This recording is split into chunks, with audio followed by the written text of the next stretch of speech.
สั่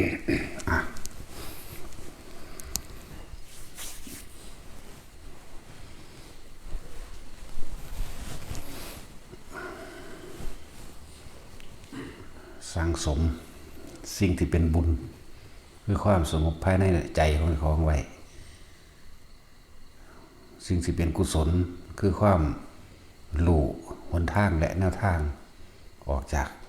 ทุกข์ออกจากการเวียนว่ายตายเกิดความฉลาด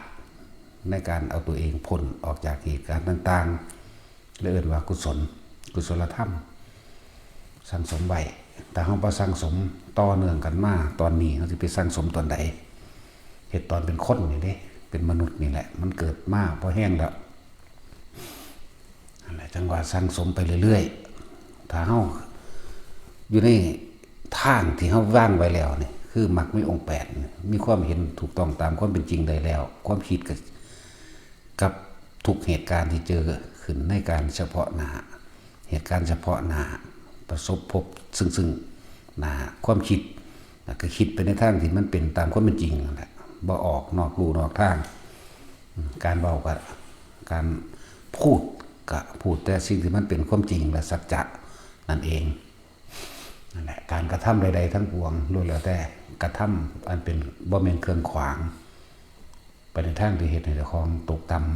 ำไปในทางที่บ่แม่นมิจฉานั่นแหละอาชีพการงานถ้าเข้าใจดีแล้วว่าคนเฮาก็แค่มาเกิดมาหากินซ้ำตายก็ประกอบอาชีพอันใดที่มันบ่เป็นเครื่องขวางพระนิพพานนั่นแหละสัมมาอาชีโวนั่นแหละสัมมาวายาโมมีความเพียรพยายามที่สิฝึกหัดปฏิบัติตนหรือข่มเหงจิตใจของเจ้าของเองให้มันน้อมไปในทางที่ตามความเป็นจริงหรือไปในทางที่ให้มันพ้นออกจากทุกข์ได้สัมมาสติความคิดเปรียบเทียบระลึกนึกอันนั้นผิดอันนั้นถูกอันนั้นควรอันนี้บ่ควรอันนี้ประโยชน์มากอันนี้ประโยชน์น้อยนะก็ว่าไปอันนี้มีผลข้างเคียงเหตุในผู้อื่นได้รับโทษรับยังก็ว่าไปมันเป็นกับสมาธิเองต่อไปจิตมันก็ตั้งมันในธรรมตั้งมันในความจริงตั้งมันในหนทางออกจากการเวียนว่ายตายเกิดมันก็เป็นมันก็เข้าสู่สัมมาวิมุตติเองดอก แต่เขาไปสร้างสมตอนนี้ไปสร้างสมตอนไหนสิไปล่อย่ำใดล่ออายุหลายก่อนบ่ท่านได้เท่าก่อนยังสิมาปฏิบัติแปลงสันเกษียณก่อนลูกใหญ่ก่อนลูกได้ฐานะมั่นคงได้งานอันเป็นหลักเป็นฐานก่อนจังซี่ว่าแม่นที่โอ้ยอยากน้ำหลานแต่ตอนว่าไฟมันแปลงสันแล้วนั่นแหละถ้ามีโอกาสเฮ็ดโลดลักษณะว่าดึงกันไปไหมเหมือนกับบุญกับบาปเปรียบเสมือนว่าคนสองคนปั๊มกันแต่เขาออกกำลังไปทั้งบุญหลายๆบุญมันก็ชนะกับปั๊มมาได้ชนะมาด้วยแต่ละมือตัวบาปเหมือนกับนั่นแหละแต่มันอ่อนกำลังลงเขาบ่เห็นน้ำมันคือชัวเขาฝืนไปเขาฝืนมาสวดมนต์ทำวัดเขาฝืนมาภาวนาเขาฝืนท่องบทสวดต่างๆสิฝืนเอานั่นแหละเอิ้นว่าออกกำลังกายให้มันออกกำลังกายให้ใจให้เกิดกำลังใจเอิ้นว่าบาปก็บุญเปรียบเสมือนว่าคนสองคนปั๊มกันผู้ใดมีกำลังมากผู้นั้นก็ชนะผู้ใดอ่อนไหวไปทั้งบาปกับบาปชนะผู้ใดอ่อนไหวไปทั้งบุญชนะไปเฮ็ดไปจังซี่ตัวนั่นแหละ หรือเพิ่นที่เปรียบเทียบอย่างหนึ่งบาปก็บุญเปรียบเสมือนเรื่องเวรกรรมนี่กุศลกรรมกับอกุศลกรรมอันใดมันแห้งกว่ากันเปรียบดุจเสมือนว่าหมาไล่เนื้อส่วนว่าหมาไล่กระแตนี่เนาะแต่กระแตมันมีกำลังกว่าหมาแล่นว่าท่านขึ้นกกไม้ได้นั่นคือความฉลาดเป็นกุศลเป็นทั้งสั้นแต่กระแตมันกำลังอ่อนหมากับกัดข้อมันสิทธิ์ตายซ้ำอะไรใจอ่อนกับมันหลายเกิดตายมันพอแห้งคือว่าล้านตาบ่เห็นเนาะมันระลึกนึกถึงอดีตบ่เป็นซื่อมันก็เลยพ่ายแพ้แก้ความเห็นผิดพ่ายแพ้แก้กิเลสก็คือ วัตถุสมบัติต่างๆหน้าที่พวกเขาหานั่นแหละกิเลส1,500อย่างทั้งที่มีวิญญาณและไม่มีวิญญาณกิเลสสิ่งที่เขาอยากได้ที่มีวิญญาณกับบุคคลสัตว์ต่างๆนี่เดินกิเลสไล่ไปที่มันมีจักรยานกันไล่เอาตัวหลายขักปานนี่คือคนอยากได้ผู้นั้นผู้นี้มันเป็นสมบัติของตนคือเมียคือผัวคือครอบครองลูกครอบครองหลานสมบัติที่มีวิญญาณไปสัตว์เลี้ยงมันสมบัติที่มีวิญญาณและสมบัติที่ไม่มีวิญญาณสวิญญาณกทรัพย์กับอวิญญาณกทรัพย์ภาษาบาลีเพิ่นว่าสมบัติที่บ่มีวิญญาณก็นี่แหละต้นไม้เลื่อนรถเงินทองมันนี่แหละพวกนี้นั่นแหละเอิ้นว่ากิเลส1,500บ้านนี้ก็เขาเอิ้นว่าถ้ายังมีความอยากใดในสิ่งเหล่านี้กิเลสวัดความคิดแต่หมุนไปในความอยากใดอย่างดีอย่างนี้อยากเป็นในกองการกิเลสอันนี้ก็ทำให้เกิดกรรมวัฏนั่นฐานที่ตั้งแห่งกรรมคือจิตเจตนาในการกระทำนี่เองเรื่องกรรมวัฏเมื่อกระทำสิ่งใดลงไปแล้วสำเร็จด้วยอารมณ์ความรู้สึกในความพอใจและไม่พอใจแล้วต่อมาวิบากวัฏเขาก็ต้องรับสิ่งที่เขาเฮ็ดไว้ฉะนั้นถ้าผู้ใด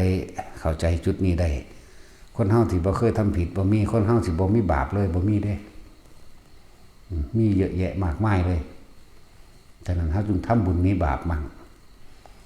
ถ้าฉลาดแหลมคมยิ่งกว่านั้นก็มานี่หนทางออกจากเวรกรรมเราอานาปานสตินำมันอยู่หม้องนี้ทั้งตัวบัดนั่นแหละก็ตอนนี้มันมีความเป็นห่วงกังวลหลายอย่างทั้งการทั้งงานนั่นแหละการเงินการงานการอาชีพพ่อแม่ลูกผัวเมียฐานะต่างๆอยากให้ผู้นั้นเอาสิก็เข้าใจดีอยู่แต่ว่าแย่งชิงมันมาไงแย่งความคิดเห็นจาก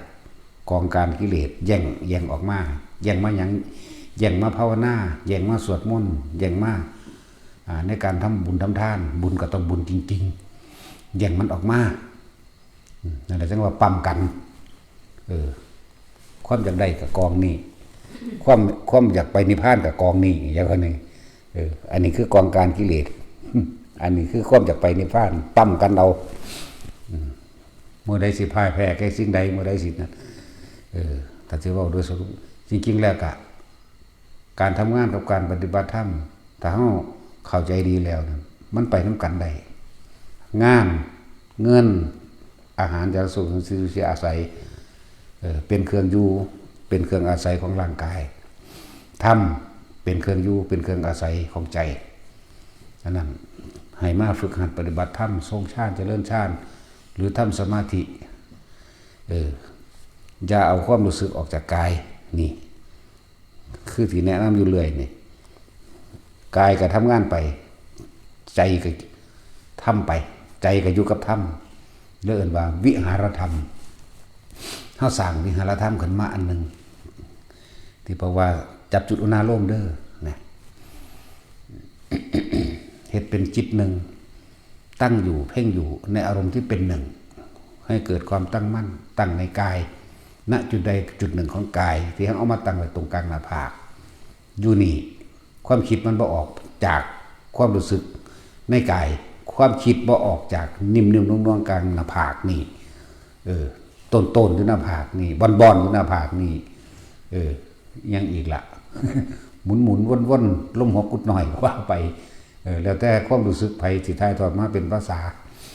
เห็นอยู่แค่นี้ส่วนร่างกายก็ทำงานไปใจก็บ่ต้องไปความคิดนะคือบ่ไปปรุงแต่งในความอยากได้อยากดีอีหยังของมันก็เลยว่าเอาอาการปิติเนี่ยเป็นอาหารของใจชื่อว่าเป็นวิหารธรรม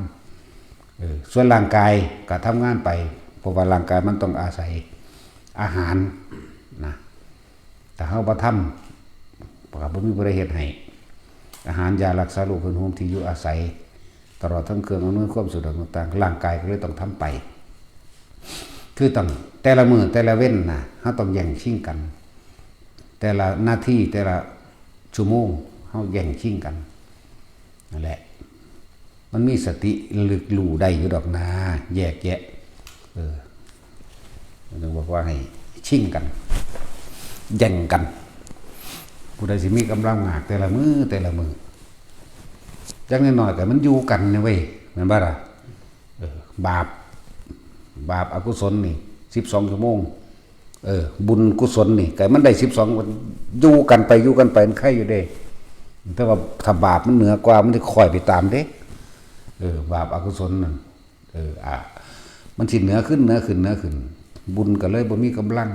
มันเหนือขึ้นตัวใดบางที่ก็อยากได้หลายๆเลยไปเป็นหนี้เป็นสินไปยืมมาไปยืมเงินยืมนั่นยืมนี่ไปรับปากตายอะไรอย่างเลยทับซ้อนกันเขาเลยบ่มีเวลาเลยบ่มีเวลามาฝึกหัดอันนี้ ต้องเดินทางไปหาผู้นั้นหาผู้นี้คุยเรื่องนั้นเรื่องนี้ใส่กำลังต่างๆในการปลูกผักปลูกหญ้าหาปูหาปลาเลี้ยงสัตว์สารพัดตัดสิเฮ็ดไปนั่นแหละแบ่งสั้นก็เลยว่าแย่งชิงกันไปเลยในใจเฮามันมีคน2 คนอยู่แล้วแหละมันมี2 ความคิดมิจฉากับสัมมามันอยู่ร่วมกันอยู่แล้วนะเลยว่าชิงกันแย่งกันผู้ใดสิมีกำลังมากกว่าในมือนั้นมือนั้นส่วนมือนึงนี่คิดไปทั้งบุญกุศลนี่ได้13 ชั่วโมงนั่นบาปพ่ายแพ้ไปแล้วอกุศลมันพ่ายแพ้ไปแล้ว1 ชั่วโมงมันบ่แต่ส่วนมากมัน24 ชั่วโมงเต็มทุกวินาทีที่เนาะถ้าสิอันอกุศลเต็มนี่เนาะนั่นแล้วมันเฮามีโอกาสแล้วเฮาจึงมีสติระลึกเข้ามาว่ามื้อนึงคิดไปในทางบุญกุศลนั่นเท่าใดคิดไปในทางบาปกุศลเท่าใดก็เปรียบกันตัวบัดนี้สติแยกแยะระลึกรู้อันใดมากอันใดน้อยจ้ะแย่งชิงกันบางพวกมันเต็ม 100% เลยในทางอกุศลนี่เต็ม 100% เลยสิแย่งมันออกมาจากหน้าที่นึงก็บ่มีนี่แหมเห็นบ่มันบ่ได้มีโอกาสเด้นั่นแหละจังพลัดพรากออกจากทางสายบุญสายกุศลจังพลากออกจากหนทางของผู้รู้เข้าใจบ่นี่พลากออกจากผู้รู้หยังรู้ความจริงนี่แหละเดินว่าศาสนาพุทธพลากออกแล้วถูกแย่งไปแล้วการกระทำเวรกรรมทั้งหลายในกองการกิเลสวัฏกรรมวัฏวิบากวัฏคือผลของการกระทำแล้วไปเกิดอยู่หม่องที่มีสงครามไปเกิดอยู่ตรงที่อดอยากแห้งแล้งไปเกิดอยู่ในสถานที่ที่มีโลกไปเกิดอยู่ในสถานที่ที่ติดได้หลายอย่างในมิจฉาทิฏฐิคือพวกนิโกรจังสิเนาะพวกเอธิโอเปียจังสิบางคนมีปัญญาดีแต่ว่าประเภทนี้ตลอดอิทธิพลทางศาสนาหรืออิทธิพลทางความเชื่อเนี่ยคมไว้บ่ให้สามารถเฮ็ดได้นี่จังสิก็มีเด้นั่นแหละเพื่อว่านั่นลุ่มน้ำมันมีซ่อนมีความยาวตั้งหลายประเทศเป็นแหล่งที่อุดมสมบูรณ์คนเป็นหยังคืออดอยากคนเป็นหยังคือบ่กล้าเข้าป่าคนเป็นหยังคือบ่กล้าไปกินสิ่งเหล่านั้นนั่นแหละคำว่าอกุศลมันทับมันท่วมถึงสิคิดได้แต่ว่าคน100 คนนี่ห้ามไว้เห็นบ่จะไปมันสิบ้านเมืองชิบหายเด้ ลักษณะนั้นนั่นแหละในหลายๆอย่างวิบากแต่เขาคิดได้นะนี่เท่ากับก็หูอยู่ตัวได้ใจ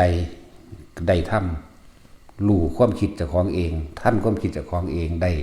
ด้ใจได้ทำก็ต้องใส่วิธีการคิดนึกเข้ามาไปทางสิเป็นกุศลธรรมตัวบ่ล่ะฐานใดในโลกนี่สิสู่สมบัติอันยิ่งใหญ่ก็คือใจกับธรรมเท่านั้นเด้ใจที่เข้าถึงความจริงได้เข้าใจบ่นี่ใจที่เข้าถึงผู้รู้ความรู้ใจที่เข้าถึงหนทางอันออกจากทุกข์นั่นแหละเรียกว่าศาสนาศาสตร์ก็คือวิชาความรู้ต่างๆนั่นแหละศาสนาหนทางเดินของผู้รู้นั่นแหละหลายสิ่งหลายอย่างที่ให้ทุกคนน้อมเข้ามาเพื่อให้รู้จักตนเองให้รู้จักแนวคิดของเจ้าของเด่นนี่ที่เว้ามานี่เฮาบ่เว้าเอายอดให้จักบ่เฮาบ่บอกว่า ทอดไข่อยู่ในตู้เด้อต้มมาม่าเอาเด้ออยู่ในหั่นละเฮ็ดไว้แล้วต้มน้ำไว้แล้วเห็นบ่ล่ะเขาก็นึ่งสุกแล้วไปจกกินเด้อตั้งไว้หั่นครบเบิดแล้วเฮาบ่เว้าเรื่องนี้เฮาสิเว้าเรื่องต้นมันให้ทุกคนมีความคิดเป็นของเจ้าของตัวเห็นบ่ล่ะให้คิดได้ด้วยตนเองสัมผัสได้ด้วยตนเองนี่แหละเป็นอย่างคือว่าตั้งต้นมันแบบนี้ถ้าว่าเอาแต่ยอดมันบ่เข้าใจเนาะรู้ปล่อยรู้วางรู้ปล่อยรู้วางสิ่งใดเกิดสิ่งนั้นดับจังซี่มันยอดเอาเด้จักว่าล่ะทุกอย่างนะทิ้งเลยทิ้งเลยทิ้งเลยจังซี่มันยอดเบิดแล้วเด้นั่นน่ะแต่ว่าไม่รู้วิธีทำเห็นบ่อันนี้ว่าเฮาบอกวิธีทำทั้งใจเฮานี่แหละวิธีเฮาบอกวิธีให้นะทุกคนไปใส่เบ็ดนี่บ่แม่นขุดเหยื่อกับเบ็ดให้เลยแล้วก็บอกมองไปใส่พร้อมแต่ว่าบ่รู้จักว่าเฮ็ดเบ็ดนั่นเฮ็ดจังได๋เหลาเบ็ดแนวใดคัดเบ็ดทักเบ็ดแนวใดยักเบ็ดแนวใดเห็นบ่เนี่ยแต่นี่เฮาบอกตั้งแต่เริ่มต้นเอาไม้นั่นเด้อมันจังเหนียวเอาแม่ไหนเด้อมันจังหนวบเนือดไปตามนั้นได้นะไม้นี่มันหักเร็วเห็นบ่เอาได้แบบนั้นเด้อได้แบบนี้เด้อเอาเบ็ดเบอร์นั้นเบ็ดเบอร์นี้เด้อมันยังคมกลป้องเด้อก็ว่าไปมาแล้วถึงสั้นจึงพยายามเน้นพื้นฐานให้แต่ละคนเป็นพื้นฐานให้นิพพานสิไปรู้จักบอกเนาะบอกวิธีให้หลายๆอย่างก็คิดเอานั่นแหละถ้าเขาบ่สั่งสมไว้ตัวนี้สิไปสั่งสมตอนใดแม้กระทั่งคำว่ายังกระดอดภาษาจังซี่เกิดมาหากินซ้ำตายหนึ่งก็ไล่เอาเบิ่งนั่นเลยไว้บัดนี้เฮาก็ยังอธิบายให้ฟังเกิดมาหากินซ้ำตายบ่ได้ก็คิดก็ฮู้จักแล้วแต่ว่าวิธีมันวิธีที่เข้าใจความจริงต้องบอกว่าปู่เจ้าตายหรือยังย่าเจ้าตายหรือยังปู่ของปู่เจ้าตายหรือยังนี่มันก็คิดได้แม่นเด้เนาะเนี่ยผู้นั้นก็ตายผู้นี้ก็ตายคนรวยเขาก็หากินไปแค่เพียงตายซ้ำตายคนจนก็หากินไปซ้ำตายนึงเด้เนาะเนี่ยเขาก็ให้ต้นเหตุการคิดมันตัวให้ต้นคิดนำนั่นแหละแต่วิธีฝึกนี่ก็เน้นเอาแบบจำเพาะเจาะจงคักแล้วเด้จำเพาะเจาะจงเอาเฉพาะตนแล้วอย่าหนีออกจากความรู้สึกในกายเด้อถ้ามันตั้งมั่นแล้วมันสิเจ้าของสิฮู้เอาเองดอกคำว่าปล่อยว่างบ่แม่นคิดเอาคำว่ารู้ก็บ่แม่นคิดเอาเด้คนละเรื่องกันเลยเด้แต่ก็อาศัยการคิดนั่นแหละจึงรู้คิดหาวิธีทำเด้สิบอกให้ว่าล่ะเมื่อกระทำเป็นแล้วก็ทำแบบนี้นี่เองตัวจึงถามหมู่ภิกษุสงฆ์เฮานี่บางทีเฮาถามเอายอดมันคิดจะไปหันไปหนีอยู่บ่ถามเอายอดมันเด้นี่แต่ว่าเขาบ่ฮู้จักเด้ใครจะว่าล่ะบัดนี้ว่าสิไปหันว่าสิไปหนีอยู่แน่คือมันบ่อยู่ในปัจจุบันเด่นใครจะว่าล่ะนี่เฮาต้องคำตอบมันคือเฮารู้แล้วล่ะว่าถ้าเขาตอบว่าอยากไปหันอยู่อยากไปหนีอยู่อยากไปจังซั่นอยากไปจังซี่อยู่อันแบบซื่อๆเฉยๆอยู่นี่เคยมีบ่อันนะนี่คือถามเอายอดมันคือกันเด้ไผสิเว้ามาแนวใดก็ซื่อๆบ่กังวลบ่ร้อนบ่เบื่อน่าเข้าใจว่าเบื่อหรือบ่เบื่อกับบ่มีนะเข้าใจว่าบ่เบื่อบ่เซ็งนะธรรมดาอยู่บ่คิดอยากไปพุ่นเดี๋ยวจะไปพี่เข้าใจบ่ล่ะบ่อยากเห็นไผนี่แหมสู้ว่าเพิ่นเขาเจ้าสาหรือว่าผู้นั้นเพิ่นเก่งหรืออรหันต์เด้เพิ่นแบบนั้นแบบนี้เด้เฮาก็ซื่อๆอยู่นี่แหมเข้าใจว่าล่ะนี่คือถามเอายอดมันพวกคิดอยากไปเด้บัดนี้มันบ่ภาวนาเข้าใจว่าล่ะมันไม่ทำความรู้สึกให้อยู่กับตนภาวะหนึ่งต้องทำความรู้สึกขึ้นกับตนหน้าเนี่ยมันแปลว่าจิตแปลว่าใจแปลว่าความรู้สึกภาวนาทำให้เกิดขึ้นคำแปลที่เขาจะแปลออกมาเหมือนบ่ล่ะทำยังให้เกิดขึ้นทำความรู้สึกให้เกิดขึ้นอยู่กับกายในตนข้าหน้าแปลว่าจังสี่ภาวนาคือความรู้สึกนี่เข้าใจว่าล่ะอันนั้นคือคำแปลโดยภาษามันพัฒนา ความรู้สึกให้อยู่กับตัวเองมีว่าภาษาย่ำเข้าไปอีกมันไปอยู่กับตัวเองยังคิดอยากไปพุ่นอยากไปพี่อยู่เห็นปะอยู่ซื่อๆมันเบื่อดิไม่ได้ว่าละพอเข้าใจคำว่ามันเบื่อดิก็มันบ่มีหยังมันจะเอาหยังมาเบื่อไม่ได้ว่าละเมื่อมันมีความคิดอยากไปพุ่นอยากไปพี่มันเบื่อมันบ่เซ็งไม่อยากว่ามันเบื่อมันบ่เซ็งมันซื่อๆอยู่แหมไผสิมาก็บ่สะอื่นสะอ่อนหยังบ่มีสิ่งใดๆบ่ตื่นเต้นบ่ตกใจธรรมดาอยู่แค่นั้นแหละเห็นมั้ยไผมาไผไปหรือเฮาสิอยากไปเฮาจะมันบ่มีไปบ่มีมาบ่มีที่ไปบ่มีที่ไปบ่มีที่มานี่ถามมายอดมันถามคือถามเขาแต่งคอนไว้แล้วหามึงนี่เนาะแท็กซี่แต่งคอนไว้แล้วเด้สิไปอ่ะโอ้บ่ปรึกษากูเลยว่ากูบ่รู้บ่เนาะที่จริงก็บ่รู้หรอกเดาเอามันเดาถือซื่อเนาะมันไปถือกับเขาบอกกันไว้ซื่อเอาคิดกันไว้ล่ะมันน่าเดาเอาเท่านี้อาศัยลูกมัวนิ่มอาศัยมัวนิ่มเอาเด้ถามบ่ถือก็ขอโทษเอาเนาะแต่จวนถามบ่ถือก็โอ้ขอโทษตัวจนเสือกถือบ่ตัวอันที่หามึงนี่เดาแม่น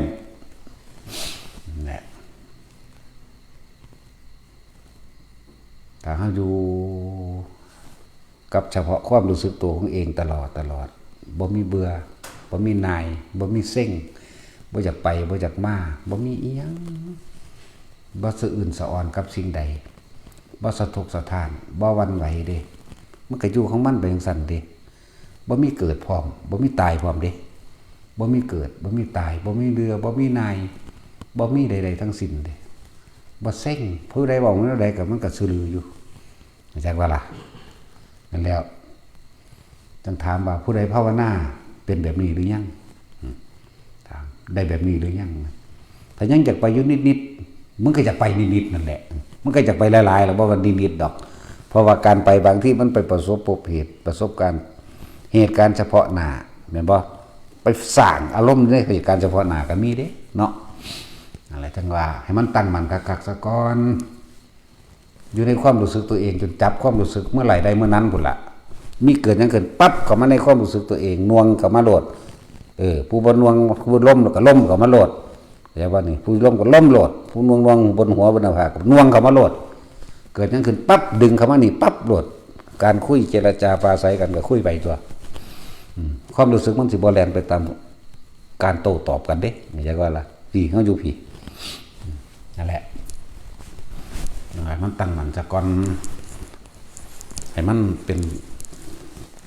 ตั้งมั่นกับความรู้สึกอยู่ในกายก็จะให้กายยึดลักไว้เป็นดุจดังว่านกงอนไถแต่ว่านี่เวทนาแต่ต้องในเวทนาความรู้สึกที่อยู่ในกายเห็นว่านี่กายในกายเวทนาในเวทนานี่จิตมันคุ้มเบิดอยู่แล้วเลยจิตเวทนากายจิตกายเวทนาเบิดอยู่แล้วล่ะพอทุกสิ่งทุกอย่างเกิดจากจิตความคิดนั่นแหละไม่ต้องไปปรุงแต่งว่าจิตไม่ใช่ความคิดนะไม่ต้องไปสนเขาดอกแต่เขาบอกเอาแต่ว่าจิตบ่แม่นความคิดนะจิตถึงบ้านดูแม่นอีหยังสั่นแม่นบ่ล่ะจิตตอนนี้มึงตั้งอยู่ไสมึงสิให้ความหมายไปทางใดความจริงมันก็ไปสัญญาเกิดขึ้นแล้วเห็นบ่ล่ะทั้งที่บ้านบ่ได้อยู่หน้าต่อหน้าเฮาเด้แท็กซี่ตอนนี้มึงอยู่นี่คิดถึงบ้านดูรูปบ้านก็เกิดขึ้นในตาในความทรงจำโลดแม่นบ่นั่นแล้วมันหยังสันจิตคือหยังสัน จิตไม่ใช่ความคิดอย่างโน่นอย่างนี้แต่ว่าพุ่งสันกูไปเห็นบวชได้แล้วเนาะ นี่เด้เรานั้นได้กระสางมันบ่คือเนาะแล้วถ้าเฮาควบคุมบ่ให้มันไปคิดถึงหม่องใดมันกับบ่มีหยังเลยบ่มีฮอดจิตพุ่นอย่าว่าล่ะเอาแม่มึงกล้าถึงหม่องนี้บ่ว่าล่ะถึงหม่องนี้หรือยังมันบ่มีฮอดความคิดพุ่นมันบ่มีอีหยังเสียเลยซ้ำซื่อมันซื่อได้บ้าง สุญญตาสุญญตาวิโมกข์ไม่คิดไม่นึกมันเป็นแค่มาสื่อสารพ่อได้บอกกันซื่อได้ล่ะแต่ว่าคุยกันบ่สมมุติมาคุยกันจะอย่างคุยฉันเพราะอันนั้นมันไม่แนวคุยหรอกมันไม่แนวเว้าได้หรอกเด่นนั่นน่ะแล้วมึงวาดภาพอากาศได้บ่ล่ะเนาะกูเป็นบ้าคันถ้ากูได้ไปวาดภาพรูปอากาศได้ไหมเนาะนี่ทั้งที่เห็นอยู่นี่มันมีอยู่บ่เอามากูเบิ่งดูแม่นบ่มึงว่ามีบ่สั่นแท็กซี่เอามากูเบิ่งดูแน่ก็แบบนั้นเลยวาดภาพกูเบิ่งหน้ารูปอากาศเป็นจังไดเนาะ นั่นแหละไปใจความหมายมันได้ก็สร้างตัวที่บอกว่าความรู้สึกบ่มีนั่นแหละเป็นอันว่าโอเคแล้วเข้าใจว่าล่ะแต่ตัวนี้ตัวเองตนทดสอบตัวเองเด้ตัวเองรู้ได้เฉพาะตนเองเด้บ่มีผู้ใดมารู้ความรู้สึกภายในเด้เข้าใจว่าล่ะเอาเถอะหน้าเนาะความรู้สึกข้างในพี่ได้บ่แม่นความรู้สึกทางกายบ่ร้อนบ่หนาวเด้มันบอกตามอากาศได้อยู่อันนั้นเนาะมันออกตามบอกตามอุณหภูมิได้อยู่มึงร้อนอยู่บ่เลวสั่นเหื่อย่อยซ้ำซากอยู่ทั้งแดดมันสิตัวได้ติแต่ตะของมันตัวบ่ได้แหมเนาะนั่นแหละถ้าคนภาวนาสยางผู้อยู่กับลมก็ลมไปเลยหรือถ้ามันขึ้นมาเอาอาการปิติอย่างใดอย่างหนึ่งแต่ว่าเฮาเน้นสำหรับอยู่หม่องนี้ให้เน้นจุดเดียวบ่ซั่นมันหลายมันบ่มีหลักมันลอยเห็นบ่แต่ว่าเรื่องปิติ5นี่เดี๋ยวก็ขนลุกอยู่กับปิติอย่างหนึ่งแน่ก็ยังสงสัยผีบ่เห็นบ่เขามาเอาบุญน้ำกูบ่มั่งอันนั้นบ่นี่บ่มั่งนี่มันยังมีหลายคำตอบและเหตุผลนะเนาะบัดนี้ตั้งมันตัวเดียวนี่น่วงหน้าผากเราเด้อไผก็ดีบัดนี้เฮาจังคอยดึงปิติต่างๆออกมาใส่ประโยชน์มันหนักมันเป็นของที่มีประโยชน์อยู่นั่นแหละจังดึงมาใส่ หมายถึงว่าบ่จำเป็นต้องไปหาความหมายทั้งนอกอีกเรียกว่าจริงๆบ่ไปฟังไผอีกก็ได้เด้ถ้ามันเข้าใจแล้วควบคุมเฉพาะตัวเองโลดเห็นบ่ล่ะเฮาบ่หาแต่ไปฟังผู้นั้นเทศน์ว่าจังซั่นจังซี่จริงไหมมาถามเฮาผู้ใดจริงกับสิ่งใดก็ยึดติดกับสิ่งนั้นแหละผู้ใดไม่จริงกับสิ่งใดก็ยึดติดกับสิ่งไม่จริงกับสิ่งนั้นแหละแม่นบ่ล่ะนั่นแล้วอันถูกอยู่บ่นั่นก็ไปยึดกับถูกนั่นแหละถูกหรือจริงก็ไปยึดไม่จริงไม่ถูกเจ้าก็ไปยึดกับไม่จริงไม่ถูกล่ะ มันบ่มีผิดมันบ่มีถูกเด้ผู้บ่คิดหยังหรอกเนาะผู้คิดเนี่ยคือหาเหตุผลสรุปผิดถูกนั่นตั้งให้มันอยู่ในนี่รถนะมันบ่ไปรับรู้ของไผมาดอกนาน่วงอยู่หน้าผากอยู่หัวเฮานี่โลดนามันบ่ไปผิดไปถูกกับไผมันบ่ไปบ่มากับไผเด้มันอยู่กลางเด้นั่นน่ะโอ้ยละนิวรณ์5ตัวเดียวนั่นก็พอแล้วมันจะไปมีหยังอีกละนิวรณ์5บ่กังวลในความยินดีเพราะใจในรูปกันเสียงอาจจะว่าล่ะบ่สงสัยใดมันก็บ่สงสัยต้นมันบ่คิดออกมั้ยมันอยู่หม่องนี้นึงมั้ยเห็นบ่ล่ะวิกิกิจฉาบ่มีอุทจักความโศกเศร้าเงาหงอยหรือเศร้าซึมความท้อถอยความอ่อนแอความหดหู่ใจจะว่าล่ะพวกนี้มันบ่มีนะปฏิฆะมันจะเกิดขึ้นได้จังได๋ท่านบ่คิดว่าซั่นตัวนั่นแหละบัดนี้มันอยู่กลางๆมันบ่มีหยังเด้มันก็ตั้งขึ้นเรื่อยๆความรู้สึกเฮาก็อยู่พี่เขาเฮ็ดหยังกันก็สร้างเถียงกันเบ้งบางตีกันฆ่ากันตายก็สร้างกูอยู่พี่ก็จะว่านี่ก็เห็นอยู่ได้ว่าเขาตีกันฆ่ากันตายแน่แต่ความคิดของเฮามันบ่แล่นไปตัดสินหยังมั้ยนั่นว่าละความคิดละความเห็นอย่าเอาความเห็นแต่ของไปยืนยันตัดสินกับไผทั้งที่มันเห็นอยู่นี่แหละก็เลยว่าให้ทุกคนอยู่นี่อยู่ไสกระสร้างที่บอกแล้วว่าพวกไปน้ำปลาน้ำดงอย่าออกจากกายถ้าเราเอาความคิดออกจากกายเท่ากับย้ายที่ทุกข์ย้ายภพใหม่เกิดใหม่อยู่จังสั่นบัดเฮายางปีนขึ้นตามทางเล็กทางน้อยทางขึ้นก้อนหินต้นไม้ยังอยู่ก็แล้วแต่ความรู้สึกอยู่ในกายมันบ่ได้อยู่นำต้นหินและก้อนไม้ แล้วมันก็บ่ได้อยู่ในอดีตสว่าเฮาสิไปสกลเฮาคิดไว้แล้วนั่นเฮากำลังคิดถึงอดีตเข้าใจบ่แล้วจากนี้สิเมื่อบ้านแม่นบ่แต่ว่าตอนนี้อยู่นี่ปัจจุบันนี่ยังบ่รู้ตัวนี่สิเมื่อบ้าน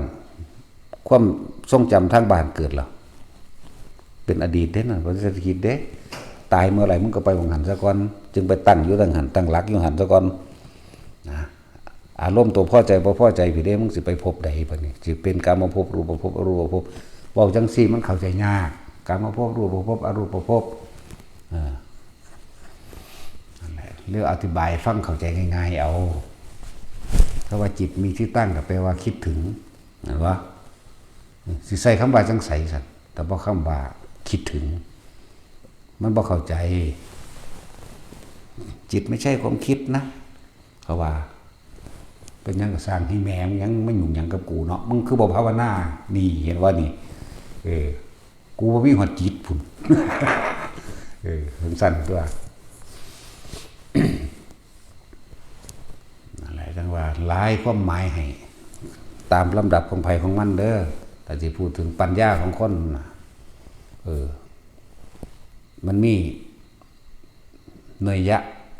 พูดซ้ำๆพูดบ่อยๆฟังบ่อยๆฟังซ้ำๆจึงจะเกิดความเห็นได้ความเป็นจริงตามของเห็นได้ใช่ป่ะล่ะ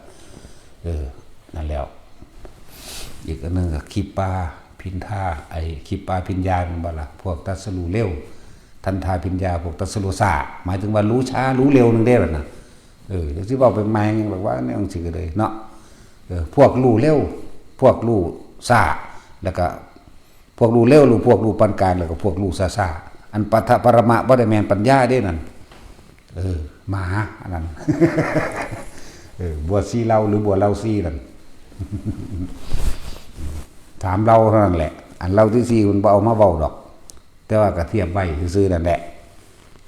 อันพวกนั้นบ่ได้เอามาเว้าเรื่องปัญญาบ่มีเด้นั่นน่ะบ่ได้รู้เห็นแจ้งรู้แจ้งเห็นจริงตามความเป็นจริงในสิ่งทั้งใดทั้งปวงได้คำว่าปัญญานี่รู้แจ้งเห็นจริงตามความจริงในสิ่งทั้งใดทั้งปวงในกองสังขารนั่นแหละเขาจะแปลสันๆนั่นบ่ล่ะถ้ารู้แล้วมันก็ต้องไปตามทางตรงที่ของเห็นไปตัวตรงบ่ใช่ตรงไปมันบ่เกิดอันพวกนั้นบ่รู้เด้นั่นน่ะอวิชชาเต็มโตอยู่แล้วความบ่รู้ว่าทุกคนสะสมเด้อพวกใดเกี่ยวกับอยากดิดๆเด็ดๆนั่นน่ะฟังเรื่องของพระโมคคัลลาไว้ก็ได้พวกนี้จะเจ็บตัวหลายเรียกว่าคนจากฝึกว่าให้เจ้าของมีฤทธิ์มีเดชเพื่อสิไปเรียกลาภสักการะหรือเพื่อสิให้ผู้อื่นมาเคารพนับถือหรือเพื่อสิมีอิทธิพลทางการข่มเหงผู้อื่นใดจังซี่เข้าใจว่าเจ้าของมีฤทธิ์มีเดชมันจะทดสอบทดลองเด้เห็นบ่ล่ะแต่ในการทดสอบทดลองเพื่อจะเอาชนะเขาหรือให้เขามานับถือตัวเองหรือเกิดลาภสักการะสิ่งทั้งหลายนั้นเป็นการบังคับมาทั้งเบิดกรรมนั้นก็ย้อนหาตนตัวเองคือเก่าบางศาสตร์พระโมคคัลลาเป็นม่านเด้ทูตสีม่านในศาสนาพระพุทธเจ้าองค์หนึ่งพระวิปัสสีนี่แหละพระอรหันต์องค์นั้นก็เป็นสาวกของพระพุทธเจ้าเนาะเพิ่นอยากทดสอบทดลองว่าเพิ่นมีฤทธิ์มีเดชสมณะทั้งหลายแล้วนี่บ่ได้เก่งสำเพิ่นก็เข้าหูเขาเด้นี่แค่นั้นคืออยากทดลองกว่าที่มีอำนาจเหนือกว่าค่ะอยากทดลองนี่มั้ยเพิ่นก็เสียดหูนิดนึงพระองค์นั้นพระพุทธเจ้าน่ะเหลือบตาเบิ่งเด้พอตั้งแต่แม่นตาออกนี้ตอนลงนรกมาแล้วคนมักแบบนั้นบัดนี้ก็สอนลูกสอนหลานเจ้าของให้ฝึกอีกศาสตร์ปัจจุบันนี่เพิ่นก็ถือคือกันเด้หลานเพิ่นเด้เป็นม่านน่ะเพิ่นเดินจงกรมอยู่หลานที่เพิ่นฝึกมาเองเด้นี่บ่มันย้อนขึ้นมาเพิ่นเล่นไสยศาสตร์มนต์ดำเพิ่นเล่นฤทธิ์เดชต่างๆในสมัยนั้นเพิ่นก็สอนให้หลานเจ้าของถ้าเฮามีฤทธิ์มีเดชเฮาสิปกครองคนก็สิข่มแม่งเฮาสิอยากได้หยังก็ได้เองเพิ่นสิสอนไปนั่นล่ะคนที่อยู่ใต้อำนาจเฮา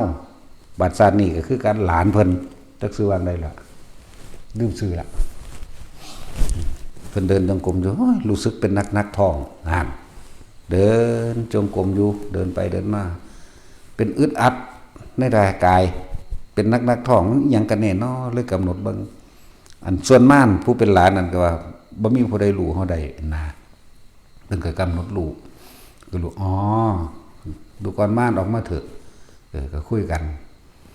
เจ้านี่เป็นหลานข่อยโดยซ้ำไปนี่ข่อยเป็นผู้สอนเจ้าในศาสตร์นั้นศาสตร์นี้ว่าไว้เด้นั่นแหละพวกฤทธิ์เดชหรือว่าพวกอยากได้หูทิพย์ตาทิพย์นี่มันเรื่องมากอยู่เด้อสิบอกให้เด้อมันอยากกังวลกับสิ่งที่ได้ยินมันอยากกังวลกับตาที่เห็นอยากบ่ล่ะเพราะตนเองบ่ทันได้ตั้งมัน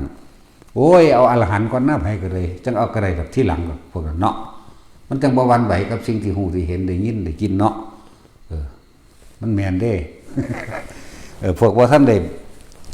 ตัดยังขาดได้แต่ว่าไปได้ฤทธิ์เดชก่อนเห็นบ่เทวทัตเป็นไดลงของสันตัวมีฤทธิ์มีเดชพระนาคิตะภาษาคละมีฤทธิ์มีเดชเข้าใจว่าเจ้าของสิเก่งอยู่ตลอดที่ภาษาคละเนาะที่เพิ่นกินเหล้าเมาไหมแม่นบ่เพิ่นไปปราบพญานาคได้โอ้ยเขาก็ยกย่องเขาก็ย่องได้สั่นโอ้ยพระคุณเจ้าเก่งสั่นจังซี่พระคุณเจ้าปรารถนาสิ่งใดอยากได้อีหยังเป็นที่เพราะมีอาหารชนิดใดหรือนั่นจะเขาอยากถวายเด้อโอ้ยอันนั้นแดงๆก็ตีนนกพิราบแล้วสั่นเราเขาก็ตั้งไว้ทุกเฮือนที่เขาก็ใส่ขันตั้งเลี้ยงหลายสายก็นำมาเลยที่เมาที่แต่นั้นจังซั่นล่ะหลงฤทธิ์หลงเดชมันก็เลยเมาเจ้าของเดชนั้นโดยความเห็นผิดกับการทำลายเจ้าของเบิดสติตัวพุทธเจ้าลากไปตัวบาดนี่เนาะเพิ่นบ่ถือลากเองดอกมันก็ให้ผู้อื่นมาลากมันมาแน่นตัวเพิ่นว่าลากไปแล้วนี่เพิ่นก็มาสอนเอานั่นแหละแต่มีฤทธิ์มีเดชมันจังหลงเจ้าของว่าเจ้าของเก่งเอาสมพวกนั้นมื้อนี้แต่จิตว่าท่านได้ตั้งมันดีพ่อถ้าไปเห็นสิ่งประหลาดเนี่ยเอาลองเบิ่งแม่ดีบ่ดีหลอนไปเลยเป็นบ้าไปเลยเด้บ่ซั่นสิฝึกให้ทุกคนตั้งมันซะก่อนจังออกไปบ่ตั้งมันคักๆซะก่อนหมายถึงว่านึกเมื่อไหร่ได้เมื่อนั้นนี่นะโตนี่ตนอุณโลมนี่นะปึ๊บอยู่โลดแล้วมันสิเกิดหยังขึ้นก็สร้างมึงต้องอยู่ในความรู้สึกในกายตรงนี้แหละอย่าหนีออกอย่าออกหนีหนีออกหรือออกหนีนี่คือหนีไปคิดกับตัวพะโวขึ้นมานั่นตัวผีนั่นก็คือว่าเรื่องของครูบาตึงให้ฟังเอาคนสูงประมาณ2 เมตรจังซี่ตาออกแสงเห็นไหมเลี้ยวไปเลี้ยวมากก็เห็นหุงน้ำมันคือกันนี่นะแต่ของนางเบิ่งอยู่ทั้งเถียงหน้านี่นั่งอยู่ทั้งเถียงมันเลี้ยวไปพุ่นก็เห็นน้ำมันเดี๋ยวก็เห็นน้ำมันแต่ว่าเพิ่นบ่ออกจากความรู้สึกในกายเพิ่นเด้พี่เพิ่นนวงอยู่พี่หังเข้มมาแล้วหังเข้มก็เก่าอีกมันบ่ออกความคิดมันบ่ออกเพราะว่าหยังบ่แม่นเฮ็ดได้ตอนนั้นเด้เขาฝึกมาแต่เริ่มต้นแรกเลยเข้าใจบ่ล่ะเขาเข้มข้นอยู่ในเฉพาะของเขาเลยบ่ค่อยปากค่อยบอกกับไผเด้นั่นแหละคนภาวนาน่ะบ่ค่อยไปมั่วสุมดอกบ่ค่อยไปเว้าความนั้นความนี้เขาแลกส่วนกันไปหันไปนี่ดอกมันว่าล่ะเราสิอยู่ตะเล่าเด้เพราะหยังเราคุมความคิดเราให้มันอยู่ในนี่ลมหายใจนี่โอ้ยนานๆได้เราสิมาบอกถามนำจักเทื่อนึงว่าเราลมหายใจนี่กับอุณโลมเกิดนี่บัดนี้ลมมันหายนี่เรายืนเดินนั่งนอนแล้วถนัดแล้วบัดนี้บ่แม่นอุณโลมหายลมหายว่าบ่มีลมหายใจเด้แต่ว่ามีแต่ความรู้สึกอยู่หน้าผากกับขึ้นหัวว่าซั่นถึกบ่ถึกแล้วคุ้มเฉพาะตรงนี้อีกเนี่ยไปอีกเป็นปีเพิ่นจังเว้ากันมันธรรมดาเด้ปีละเทื่อนึงได้เว้าปีที่2ปีที่3บอกให้ไปทุดงไปผู้เดียวเฮาบอกเอาเองซ้ำได้บัดนี้ไปผู้เดียวเลยย่างเอาเด้บ่ให้ขี่รถก็ย่างเอาเด้ล่ะฮอดยามมามื้อนั้นมื้อนี้มามื้อนั้นแหละยังสั่นแล้วนั่นคนภาวนาผูกขี้กับไผเด้ตั้งมันดีแล้วได้บัดนี้นั่นแหละบัดนี้ขึ้นหัวนั่นนี่บางที่ก็แช่มชื่นเบิกบานปิติปราโมทย์เกิดขึ้นระหว่างทางครับโล่งโปร่งแสงอนันต์มาได้บัดแสงสว่างมันจะเป็นคือแสงไฟไกลๆเราเห็นแต่ว่าลูกใหญ่ๆประมาณลูกมันลอยไปลอยมาตาเราก็เห็นแล้วก็งวกน้ำคือกันแต่ว่าเราบ่มีความคิดอะไรบ้านี้งวกพุ่นงวกผีมา บางทีถ้าเราเพ่งเขาใส่ปุ๊บมันแลนเข้าไปเหงาไม่หมดแต่เขาบ่มีความคิดเข้าใจบ่ล่ะเขาบ่คิดว่าคือหยังเป็นหยังเพราะเขารู้อยู่แล้วว่าคือแสงเขาก็มองเห็นทางใดเห็นกกไม้ใดเหมือนกันแต่เขาบ่คิดผีบ่แสงเพชรบ่แสงถ้ำบ่หรือเครื่องยืนยันว่าแต่ของบรรลุนั่นนี่บ่ตาทิพย์บ่หรืออีหยังกระสร้างมันบ่มีเข้าใจว่าล่ะแต่ว่าเหลียวเบิ่งจ้องก็จ้องไปซื่อๆเดบแบบบ่ได้คิดว่ากูสิจ้องเด้จ้องไปซื่อๆปั๊บหายหลดมันแล่นเข้าเงาไม้โอเคนะนั่นแหละคือผู้เขาเจ้าตั้งมั่นดีแล้วแค่ว่าล่ะย่านก็บ่ย่านกล้าก็บ่กล้ากลัวก็บ่กลัวเป็นตามธรรมดาทุกคนนั่นแหละผู้จังสั้นนั่นผู้มีอุปนิสัยเห็นนั่นเห็นนี่อยู่แบบนั้นคือเขาเจ้าเห็นเขาเจ้าก็เห็นมาหลายอย่างนั่นแหละแต่ว่าเบาหน่อยซื่อก็เลยว่าให้บ๊อบบี้มันตั้งใจแห้งให้ไปกับผู้จังสันผู้ประปรุงแต่งกันนะคือผู้นั้นสามารถเป็นให้เป็นครูเป็นอาจารย์ได้แล้วนะแต่เขาเอาจริงเนี่ยมาเล่นแล้วเบาควบนั้นควบนี้เขาจะเบาน้ำเด้แล้วก็ล่ะซอลอไซแลนเนาะนั่นแหละแบบนั้นพวกเขาเห็น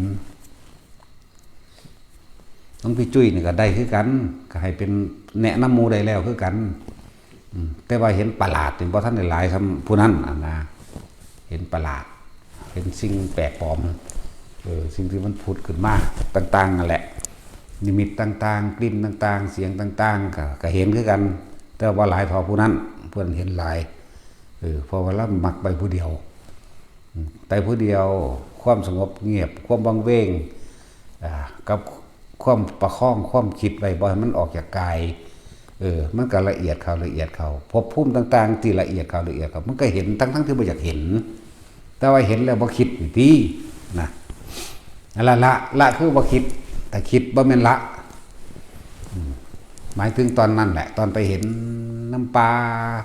แสงลอยมาไกลๆจังซี่ไกลๆจนตาเห็นว่าเป็นลูกแก้วดวงใสมองทะลุได้เลยพุ่นละดวงใสซ้ำมือจับเอาก็ได้นี่เบิ่งคือสื่อธรรมดาบ่อยากเบิ่งมันร้อยไม้เบิ่งก็เบิ่งไปนี่แต่เอาความคิดบ่เข้าไปในลูกแก้วนั้นบ่คิดถึงว่ามันคือหยังเป็นหยังจากว่าล่ะแล้วผู้จังซั่นเขาก็อยากให้แนะนำหมู่แนะนำหมู่แน่สอนหมู่แน่แล้วก็อยากย่างหนีอยู่เด้ เป็นสั่นดินั่นแหละจังว่าผู้ใดติดขัดยังก็ถามผู้นั้นก็ได้นะนี่ครูบาจุ้ยนี่ก็ได้นี่พอได้อยู่นี่ก็แนะนำหมู่แน่นะนั่นแหละจังว่าถ้านั่นกันถามวิธีเขาเฮ็ดจังใดหั่นมาจากว่าล่ะเพราะมันเป็นถามว่าอันนั้นคือหยังอันนี้คือหยังเด้เข้าใจบ่แต่ละคนอันแสงนั้นคือหยังฮึมันสื่อว่าจังใดมันเป็นหยังฮึเทวดาบ่ผีบ่แม่นไปถามแนวนั้นถามวิธีที่เขาทรงฌานเจริญฌานถามวิธีเฮ็ดจังใดเจ้าคือบ่คิดจะเฮ็ดจังใดนี่แหมเขาก็สิบอกคือเฮานี่แหละบ่ได้บอกทางอื่นล่ะแม่นบ่ล่ะด้วยที่แรกก็อยู่กับลมอยู่กับบุญนาลมนี่แล้วอยู่จนชินเลยทุกท่าได้ตลอดเลยจังซี่เขาก็สิบอกไปนี่แหละแน่เฮาก็บอกจังซี่เหมือนกันแต่ว่าบางคนมันขัดญาติหลวงพ่อด้วยซั่นเนาะหลวงพ่อเป็นตัวญาติเด้กินตับ ขวายกินเด้สิบอกใครเว้าดูหลายก็ด่าอีกเนาะมันก็เป็นตาญาติอยู่เด้เนาะตาสิน นั่นล่ะเขาฟังบ่เข้าใจคำว่าละความคิดเห็นนี่บ่แม่นไปคิดหาความหมายของสิ่งที่เห็นสิ่งที่ได้ยินสิ่งที่ได้กลิ่นเด้เข้าใจบ่แม้กระทั่งการไปฟังธรรมของผู้อื่นก็สร้างเข้าใจบ่นี่คำว่าละความเห็นคืออย่าไปสรุปเข้าใจบ่อย่าไปสรุปว่าเขาจะเว้าจริงหรือปลอมบ่เขาจะเว้าแปลว่าจังไดหรือความหมายว่าจังไดฟังไปหั่นแหละฟังไปแต่ว่าอย่าสรุปความเห็น อยู่กับเจ้าของโดดเวลาเศร้าฟังแล้วก็ดี ถ้าจะคิดค่อยตามก็คิดไปแต่ว่าอย่าสรุปอย่าสรุปคิดไปค่อยตามไปนะวิตกวิจารปิติให้มันมีเด้ตัวนี้ฟังมันก็เป็นชั้นที่หนึ่งอยู่แล้วใช่ป่ะนี่มันเป็นชั้นที่หนึ่งได้การฟังวิตกมาถึงคิดไปน้ำธรรมะที่เขาเจ้าแสดงวิจารใครควรไปปิติให้มีคำเราคนที่ทรงอุณาโลมเป็นแล้วปิติให้มีในการฟังธรรมในการฟังไปฟังจบแล้วคือจบอย่าไปสรุปความเห็นโดยการเอาไปถกไปเถียงไปถามเขาจะว่านี่บ่ต้องไปถกไปเถียงไปถามกับผู้นั้นผู้นี้อุ้ยอันนี้ผิดอันนี้จริงอันนี้เปาะมันบ่ต้องอยู่กับตัวเองน่ะตัวเองสิรู้ขึ้นมาด้วยตนเองดอกทั้งบัดอยากให้รู้ด้วยตนเองรู้โดยบ่คิดนี่มันก็มีได้ล่ะนั่นแหละแต่คิดบ่รู้เนาะ แปลกเด้นั่นแหละเพชรไปเลยสะสมไปเลยถ้าจะไปเป็นหมู่เป็นคณะอังสิก็ถือว่าไปทุดงนั่นแหละไปที่หลายๆสะก่อนอย่าพึ่งที่ผู้ไล่ไปผู้เดียวก็มีอยู่ไหมเนาะว่าจุ้ยนี่ก็ไล่ไปผู้เดียวอันนั้นก็ไล่ไปผู้เดียวพวกอื่นๆจะพึ่งคิดว่ากูไปผู้เดียวได้อย่าพึ่งแล้วก็เบิ่งอยู่ดอกเอาตัวเองก็ยังบ่รอดจะพึ่งไปบอกไผนะตัวเองบ่รอดอ่ะแต่มันสถานการณ์จริงเกิดขึ้นจริงบางทีมันกึกสึกมาเด้เวลาของจริงอยู่นี่ก็มีอยู่นี่ที่จริงมันอยู่ทุกที่แต่ว่ามันขึ้นอยู่กับระดับจิตของเจ้าของความสงบขั้นต้นความสงบขั้นกลางความสงบขั้นละเอียดขั้นต้นกับมหาเหมือนกันขั้นกลางกับมหาเหมือนกันขั้นละเอียดกับมหาเหมือนกันขั้นต้นจะเป็นผีเป็นเปรตที่ เนาะขั้นกลางกับภูมิหรือลุกขะเวลาขั้นละเอียดขึ้นไปแน่ก็เป็นอากาศหรือเทพพรหมทั้งหลายแต่ว่าเขาสิมาในรูปใดนี่เรียกว่าล่ะส่วนมากกับเทวดานั่นแหละเขาแปลงเป็นผีมากนะผีจริงๆมันบ้าบ่ได้หรอกเฉพาะแท็กซี่มันก็ไปล้อมเมืองก่อนนี่ถือว่าโอ๊ยหลวงพ่อว่าบ่มีผีจริงๆหรอกมีแต่เทวดาลองเบิ่งนะแต่วันมาเนาะแต่สินวากด้วยแล้วลองเบิ่งนะต้องตั้งนั่งอยู่นี่ผู้เขาสงบในระดับหนึ่งปึ๊บมันก็มานั่งจ้องตาเฮาเลยเด้มันมีอยู่ได้อยู่ในนี่แหละผู้เขาเห็นเขาหูเขาก็หูอยู่แต่เขาบ่โวยวายซื่อก็เบิ่งดีเว้ากับเขาพร้อมเด้คือฮิปโปคือพูดหน้าหันหน้าไปหาอาจารย์ซั่น พูดหันไปพูดยังมึงจะหันมาดีเห็นว่าเด้ก็บ่ได้ย่านนี่ล่ะมันคั่นแหละผู้เขาตั้งมั่นผู้บ่คิดมากบ่คิดว่ามาขอบุญบ่ก็บ่ต้องคิดมาขอบุญบ่ญาติกูบ่ยังก็บ่ต้องคิดแต่นะบ่ต้องไปใส่ซื้อว่าใดๆทั้งสิ้นเห็นซื่อเบาที่หลังได้อยู่เปรียบเสมือนว่าคือเฮาเห็นต้นไม้ตามถนนหนทางเสาฟืนเสาไฟเฮาเห็นตามถนนหนทางเฮาก็เห็นอยู่เด้เฮาผ่านไปถ้ามีคนมาถามเฮาก็เว้าได้อยู่เด้ล่ะเห็นอันเสาไฟบ่อยู่บังหันบังนี้สามแยกอันนั้นหน้าแหมเข้าใจว่าล่ะคือจังเสาไฟอยู่ทางซ้ายมือเด้อฮอดสามแยกแล้วเจ้าเลี้ยวเห็นเสาไฟอ๋อนี่ก็ไปทั้งบ่ได้คิดกับเสาไฟแหมเข้าใจว่าถ้าคือมันเข้าใจบ่นี่นั่นแหละเอาบอกกันที่หลังได้แต่ตอนที่มันเกิดเหตุการณ์ขึ้นซึ่งหน้าเฉพาะหน้ากันนี่แหมนี่ในเหตุการณ์เฉพาะหน้าเนาะมึงเอ๋ย ลองเบิ่งเห็นไหมว่ามันนั่งคุบเข่าใส่เฮาน่ะมันตัวน้อยๆเด้มันนั่งคุบเข่าแล้วมันเฮ็ดเอามือใส่แก้มมันจังซี่ตามันโยดลงได้บัดนี้ตามันก็โยดลงแก้วก็เริ่มขูลงมาค่อยๆเปื่อยเด้ค่อยๆเปื่อยลงเด้บ่มันเปื่อยเบิบบัดเดียวเด้สั้นแล้วหันหลังเทื่อกันนั่งเอาเก้าอี้ไปนั่งเล่นๆดอกมันไปมันไปหรือบ่ไปก็อยู่หั่นแหละบาดมันออกของมันตามที่เฮากำหนดไว้แล้วปุ๊บ มันยังไม่เห็นเพิ่งวึ่งใส่ต่อหน้าเฮานี่เฮาก็มือตาปึ้งว้ายก็สุดเสียงคือกันเลยเว้ยห้องก้าขึ้นคือกันเลยเว้ยห้องหังว่าแม่นแลนนี่ได้ห้องโดดแลนศอกใส่เลยอันของมันนั่งคือนั่งย้อนขานั่นแหละนั่งเก้าอี้แหละมันก็นั่งสบายๆนะมันนั่งเป็นแบบนั้นบัดออกมาปุ๊บแล้วตกใจคือกันแต่ตกใจว่าแต่ว่ากำปั้นหรือศอกไปเอาเองเด้บ่ได้คิดเด้คือจักบ่นี่บ่ได้คิดว่าสิศกมันหรือสิศอกใส่มันเด้มันไปเอาเองคือจักบ่นี่แต่เฮพร้อมพุ่นแล้วบัดนี้ก็หัวรอเฮาอากไปแล้วโอ้ยหัวรอแม่งเอ้ยคือด่าคือกันในบัดนี้บัดนี้ด่าได้บัดนี้หังว่ามีอารมณ์ดาวโอ้ยหีแม่มึงเอ้ยนะเพิ่นแกล้งเฮาได้ทุกอย่างมันเป็นเอาเองได้อันศอกไปเลยนี่ศอกตะเตะไปพร้อมบ่เตะได้ปูนเตะอันไฟอินนั่นแหละ เพิ่นแกล้งเฮาได้เพิ่นก็หัวว่าสั่นถึกใจหลายเฮาก็หัวคือกันแต่ว่าถึกด่าซะก่อนสิก็มีเด้อหลายอันหลายแบบ ที่สำคัญเฮาต้องตั้งมั่นอยู่ในกายเฮาให้มันเป็นซะก่อนสำคัญมากๆอันนี้ถ้ามันสิไปให้มันไปเองโดยบ่ได้คิดว่าอยากไปแม่ไปทุดงหรือไป หรือหลายๆอย่างนั่นแม่ มันไปเองโดยบ่อยากไปเองโดยบ่คิดแม่ใช่ป่ะล่ะแล้ว เหมือนกับการถามธรรมะหรือแนะสนทนาธรรมกันสิที่จริงมันบ่อยากเว้าเด้คืออยากให้เขาถามซะก่อนมันจังเว้าไปเด้เนาะสิอยู่ซื่อๆโอ้ยอาจารย์เว้าแล้วกูสิเว้าได้บ่กูบ่มีแนวเว้าแม่นว่าซั่น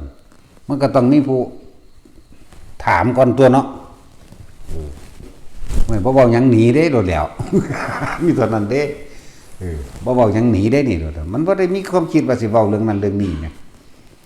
คือจังนี่แหละเอามาเทศเว้าให้ฟังอยู่เดียวนี้มันทั้งเว้าไปเอาเองเด้มันบ่ได้มีสคริปต์เด้มันบ่ได้ว่ากูสิมื้อนี้กูสิว่าเรื่องนั้นเรื่องนี้มันบ่ว่าเด้มันจะเว้าจังได๋มันก็เว้าไปโลดเด้นี่จังซั่นล่ะวิธีทำให้พวกเฮาเข้าใจวิธีเฮ็ดอยู่ในกายให้มันเป็นคักๆให้มันหนักแน่นให้มันมั่นคงในตนเองให้มันมั่นใจตนเองมั่นใจจนว่ามันบ่คิดหยังพุ่นล่ะเพิ่งเกิดหยังขึ้นก็สร้างงูสว่าเฮาย่างงอกๆไปถึงงูไปเกี่ยวขาปึ๊บๆก็สะบัดไปโดยสัญชาตญาณเป็นธรรมดาแต่ว่าสะบัดขาดไปแล้วก็ขาดไปบ่ไปคิดเด้บ่คิดว่าจะเอาแรงหาค้อนมาตีเด้เข้าใจว่าล่ะพุ่นละนี่คือตัวจริงมันก็ดีบัดนี้ตัวในนิมิตต่างๆนิมิตก็ให้เป็นนิมิตแบบมื่นตาเด้รับตาเฮาบ่จักเว้านำปานใด มันบ่ตั้งจากฝันดอกให้มื่นตาให้รู้สึกตัวเห็นก็เห็นทั้งที่ลืมตานี่แหละได้ยินก็ได้ยินทั้งที่มีสติสัพพัญญะนี่แหละรู้สึกตัวได้ตลอดบ่แม่นหลับบ่แม่นเคลิ้มนะเอาแบบมั่นคงที่เขาเจ้าเว้านิมิตนั้นนี่ฟังแต่ว่าแบบรับตาเฮาก็บอกไปนำซื่อๆดอกพอประคองกำลังใจให้เห็นบ่ล่ะบัดสุดท้ายเฮาก็เอามื่นตาเฮ็ดอยู่ได้ล่ะเนาะจะรับตาหลายมื่นตาแน่นั่นแหละสิ่งที่พิสูจน์ตัวเองก็คืออารมณ์เด้อพอใจกับบ่พอใจนี่ตัวนี้ต่างหากจังไว้ทุกคนภาวนาบ่ค่อยสุงสิงกับไผบ่ค่อยมีเรื่องกับไผบ่จะไปนั่นนี่ดอกว่าแม่นหลวงตาซ่าจะไปหาค้าขายทางใดเนาะ นั่นล่ะมาซะบ่มันสิขายตะบักหุ่งทางใดบ่แล้วบักคานี่ เว้าฟักวักแฟกแวกปานว่าเฮาบ่ฮู้ว่าเพิ่นคิดหยังเด้สิเมื่อบ้านไปรับน้องสาวให้อยากเพิ่นจักได้เงินไปค้าขายชาวได้ก็เอาว่าค่ารถ 2,000 2,000พอบอกโอ้ไปกลับ600เด้ว่าไว้เด้อัน 20,000 ว่ามันเว้าจากใดไปค้าขายอยากว่าล่ะมันคือว่าเฮาบ่รู้ก็ได้นั่นแหละที่จริงอยากได้เงินอยากได้ทุนไปขายตำบักหุ่ง ไฟซื่อๆเบิ่งบักคามึงตั้งแต่หน้ามึงก็บ่เป็นตาแสบหรอกซั่นล่ะ20,000ว่าบ่เว้าเล่นซั่นบ่เอ้ยกูเป็นเสี่ยวมึงขนาดเนาะจังว่าเว้าเล่นนั่นแหละไปขายหน้าที่หลังเอาเนาะมันไปบ่รอดที่มาตั้งมันอยู่ในถ้ำมันเฮ็ดจังได๋ก็บ่รอดมันจะไปเป็นบ้าสแตกเราเมาไปคือเก่าอีกล่ะบ่วงไปอีกในบาดเป็นบ้าได้บาดเนาะมันจากร้อยไปก็ไปโลดเป็นบ้าบาดนั่นแหละส่วนหลวงปู่ศรีนี่ล่ะเว้าดักหน้าได้ข้าน้อยจะไปอยู่บ่ทันทวงอยู่ฮ้อนโตเห็นบ่วิเว้าหยอกหลวงตาลักกับอันอุบาปอนพี่หลวงพี่ปอนคิดจะไปทางใดบ่ทางมันฮ้อนขึ้นมาแล้วปู่ศรีฮ้อนมาแล้วข้าน้อยสิไปอยู่เด้ว่าซั่นฮ้อนตัวก่อนแล้วโอ้รับสารภาพเลยวันถามอยู่ก็เลยทางนี้เตรียมของไว้แล้ว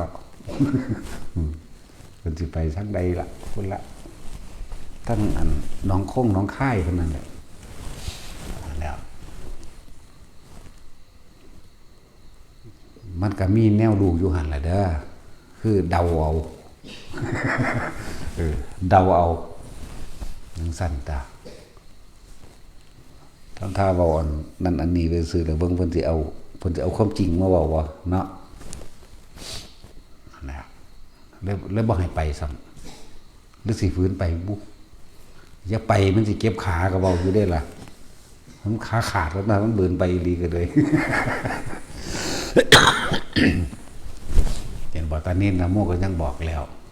สู่ทรงมันกลับเด้อว่ะขามันสิบวมก็ยังเว้าอยู่ทรงมันกลับบ่ต้องให้มันไปนำมันยากเห็นว่านั่นมันไปได้จักมื้อนั่นเห็นว่าสแตกหลายๆสแตกน้ำหลายๆกินน้ำหลายๆขามันถึ่มลงเลยเด้มันถึ่มมันบวมมันย่างยากมันเป็นอ่อนโตเบิดหนักขาเลยเด้ขนาดเขาเป็นมาก่อนเขาก็เขาสิหูจักมันบ่ล่ะแต่ว่าเป็นมาก่อนสิหูจักบ่อะไรจังหวะแนะนำทุกแบบทุกอย่างแล้วเนี่ยเป็นมาก่อนแล้วก็วิธีต่างๆที่ฝึกหัดมากรรมฐาน40อย่างเป็นเบิดเป็นมาก่อนเบิดแล้วก็นอกเหนือนั้นไปอีกเป็นเครื่องเล่นต่างๆสารพัดก็เฮ็ดมาก่อนเป็นเบิดมโนมยิทธิเครื่องกำลังเต็มกำลังย่างออกจากร่างกายนี่ก็เป็นมาก่อนเบิดมันเลยไปหั่นนะก็เขามีหลักกับศีลเป็นมาก่อนเบิดปานนั้นหลวงตายังว่าเอียประสางสั้นอยู่โอ้ธรรมดาเด้ถ้ามึงออกจากหูดังย่ำใดนี่มันก็แค่มันง่ายมองทุกนี่แหมเพิ่นเว้าซ้ำนี่นึงเด้มันบ่ได้เว้าดูเด้ปีนึงเว้าเทื่อนึงหรือ3 ปีพุ่นบ่เว้าเทื่อนึงนั่นนะไปฝึกอันนี้ฝึกอันนี้ฝึกอันนี้เอาไล่เฮาไปฝึกเฮ็ดหยังแต่บ่ให้เอาเนาะแต่พอเสือกเป็นอีหลีที่ฝึกก็เป็นอีหลีเป็นเบิดทุกอย่างที่เพิ่นบอกบัดกลับมาก็ว่าเอื้อแต่โอ้ยแต่สั่งก็อย่างนี้เด้ทางนึงมันยิงพยองมาไปแห้งไปจักว่าเบิดบันตาดบ่สู่กูเด้พุ่นฮอดดวงตาพุ่นเด้บ่แม่นธรรมดาเด้ว่าเพิ่นบ่เก่งสมเจ้าของนี่ธรรมดาบ่บ่สู่กูพุ่นเด้ตี5เด้เชี่ยวมากทวนอยู่ตอนนั้นเพิ่นสิเป็นอ้วนๆแน่เด้ตอนนั้นอยากก็เพิ่นบวมยาหรือยังของเพิ่นพูดแล้วนั่งเชี่ยวงอมอยู่แต่เก่าเขาบ่มาแบบนี้แหละแต่ก็มาเฮาก็เลยนั่นแหละเขาไปก็ไปกราบสิเลี้ยวมึงจะกึ่งนึงนี่แหละคือกึ่งเลี้ยงเฮ็ดตาสิงยังมึงจักหน่อยนี่แหละสร้างสั่นละสั่นแต่มึงออกจากหูดังซ้ำมึงใหญ่ที่ถูกฮอดบ่เบิ่งเฮาในตอนเว้าแบบนี้เฮ็ดสิงยังไปเบิ่งผู้อื่นพุ่นเฮาก็หมู่อยู่หั่นเลยแล้วเลยอันนี้นึงเด้ว่าธรรมดาเด้อันบ่แม่นว่าสิมาเว้าเอาจี้แบบนี้เด้เพิ่นลักษณะการสอนของเพิ่นสอนแบบดูถูกความเด้อยากว่าสอนดูถูกสอนไล่หนีเด้บ่แม่นให้กำลังใจเด้ คนละอย่างคืออย่างนี้เด้บ่มีการให้กำลังใจกันแล้วกันสอนแบบดูถูกอย่างว่านี่นั่นแหละเป็นทั้งสั้นอันนี้เฮานี่โอ้เอาวัตถุย่างกระโดดหามึงนี่เนาะขนาดบางอยู่บางเศร้าก็ว่าเฮ็ดสวมนอนทายได้บ่นอวะเนาะซักผ้าก็มีเครื่องซักผ้าเต็มอยู่ปานนั้นว่าไปทุดงยังมาขอเครื่องซักผ้าเฮาอยู่อันยายป้อมก็เลยมีผู้ใดอันใจค่าเครื่องสำอางเล่าสำบ่ล่ะ เครื่องสำอางเฮ้ยปานนั้นว่าเป็นเมซี่เนาะน้ำหอมจักยี่ห้อบุแล้ววันอันฟาคริสตันยังมาจากฝรั่งเศสคุณบ่ ธรรมดาบ่บำรุงผิวยังอีกบุตะกี้ออยออฟอุรานเพราะเฮาฮู้แล้วสิสั่งแนวใหม่คือโอ้ยเบ้าเฮ็ดหยังบ่ท่าของหอมบ่นอนที่นอนหนุ่มที่นอนสูงเนาะซั่นตัวแล้วก็จังเว้าให้ฟังอยู่ว่ามันลำบากกว่านี้อยู่แต่ว่าให้พวกเจ้านั่นนั่งสมาธิเดินจงกรมอยู่หั่นเบิดมื้อเบิดเวทโลกปัญญามาคิดห่วงหยังกับแนวหมู่นี้เนาะผ้าก็จะเอามือซักบ่ได้บ่แม่นบ่มีมือบ่จักได้เครื่องซักผ้าไปทุดงเครื่องซักผ้าแบกไปในป่าดำมันจะคิดยากว่ากูสิไปหาพลังงานแสงอาทิตย์สาดไฟให้พุ่นล่ะเด้อแบดสิว่าว่าอีกบ่โอ้ยเนาะจักสิไปหยังไปจังซั่นนอนอยู่นี่โลดเดินหากับพัดลม2ตัวพุ่นแหมธรรมดาบ่โอ้ยากถ้ามันสิบ่ได้หาคนใส่แบกเครื่องปั่นไฟไปนำบ่อันไปทุดงสักไกลเครื่องซักผ้าโอ้ยกูก็เงิดหลายนั่นก็เป็นเครื่องสำอางก็คือสิอันสั่งไว้พ่อหรือมั้งเนาะเปนึงแล้วล่ะคืออยู่ในหันบ่มีหยังได้ถึงเครื่องสำอางน้ำหอมก็เอ้ยสีดยังกรึบเลยจนว่าหืนพุ่นล่ะพวกใดอยู่ไกลพวกเจ้าบ่คืนเครื่องสำอางบ่มันเป็นคืนเด้กินมันก็เลยได้กันแล้วจักสิแล่นไปหยังแล่นไปผู้อื่นอยากนำส่งเครื่องสำอางอยากนำหาเครื่องซักผ้าไว้ให้เครื่องปั่นไฟหรือยังโซลาร์เซลล์แบบเก็บไฟไว้แต่ชาร์จเครื่องสำอางเพื่อจะชาร์จอันเครื่องซักผ้าไปทุดงได้เครื่องซักผ้าโอ้ยก็เคยกินดีแล้วเว้ยเดี๋ยวมาเผาเด้อเบิ่งพระใส่เครื่องซักผ้าอ่ะบ่ได้ให้ใส่เด้ย้อมผ้าต้มผ้าเอาเด้หมู่พระหมู่นี่อันพวกอื่นสิเฮ็ดก็สั่งเขาตัวเฮาเอาพระวินัยว่าบัญญัติมาแนวนั้นเฮ็ดแนวนั้นเด้ทุกกึ่งเดือนจักว่าล่ะ14ค่ำจังให้ย้อมจังให้ซักเด้บ่แม่นให้ใส่เครื่องซักผ้าบ่ได้ใส่ผงซักผ้าบ่ใส่บีทบ่ให้ใส่โอโมจักว่าล่ะบ่ได้ให้ใส่น้ำยาปรับผ้านุ่มเด้บ่ให้ใส่เลยจื้อไว้เด้อเพิ่นว่ามาแนวใดก็เฮ็ดไปตามเพิ่นตัวพวกสั่งโอโมมาหรือว่าพวกสั่งอีหยังผักน้ำยาพิงอีหยังปรับผ้านุ่ม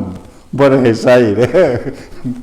โอ้ยนี่มันก็เลยนุ่มล่ะผ้าอยู่นี่ก็หลายเลือกเอาเนาะพวกแก่งผ้าดำอีกพวกนึงชอบมึงแล้วสีก็ถือแกก็ยอมเอาสีป้าตัวซื้ออาทิตย์ละ3,500ล้วนอันอีหยังแนวยอมผ้าเพิ่นก็เลยแก่งผ้าดำเบิดมือบ่เฮ็ดหยังยอมแตะผ้าเว้าตะกันอยู่หั่นรู้อีหยังก็ซื้อก็ได้ลืมซื้อแล้วว่าหลวงตาหยังอ่ะหัวหน้าแก่งผ้าดำจรเนาะหลวงพี่จรหัวหน้าแก่งผ้าดำยอมผ้าบ่เฮ็ดหยังเด้อกูเฮ็ดยอมผ้าไปยังได้กันดังไฟบ่มอยู่โอ้ยมึงสิบรรลุธรรมยอมผ้าหรือว่ากูนี่อันนั้นก็บ่ดีอันนี้ก็บ่นุ่ม โอ้สมมติว่าเพิ่นไปแก่งเดียวกันผู้หนึงยอมผ่าผู้หนึงเอาเครื่องซักผ้าไปปั่นน้ำโอ้ยเนาะเฮ็ดตามพระวินัยตัว14คำมือโกนมือย่อมก็เฮ็ดไปตัวเนาะอันนี้โอ้ยบ่งามโอ้ยบ่ดีโอ้ยก็เอาอยู่หั่นย่อมซุมซุมเลยเอาไปเบิ่งว่าท่านได้หายซื่อๆดิว่าท่านได้หายนี่ก็หายแล้วแต่หายกินหัวมึงนี่สิยอมไปหาหัวมึงว่าแกงปลาดำนี่แกกมันสงสัยเป็นสาขาน้ำกันนี่ก็เลยใส่อีกบักได้อีกพูดยิ้มยุ่มอยู่ทางแกงปลาดำไปหัดจังไปเลยเบ้อจากฟื้นจากทานกูคือเบิดแล้วแท้เข้าเดียวมาโกะแรงซื่อดื้ออันสียอมผ่ามาอีกแล้วไม่มันหามือหรือ3 มื้อที่เรา3,000หาได้อันแนวยอมผ่าธรรมดาบอกยากเลยรับยอมผ่าโอ้ยมันจะพอว่ากันที่ในหูดักนี่อย่างเงี้ยเนาะเขาใส่แนวใดเขาก็ใส่เด้อนั่นแหละจุ่มได้แล้วสมถะ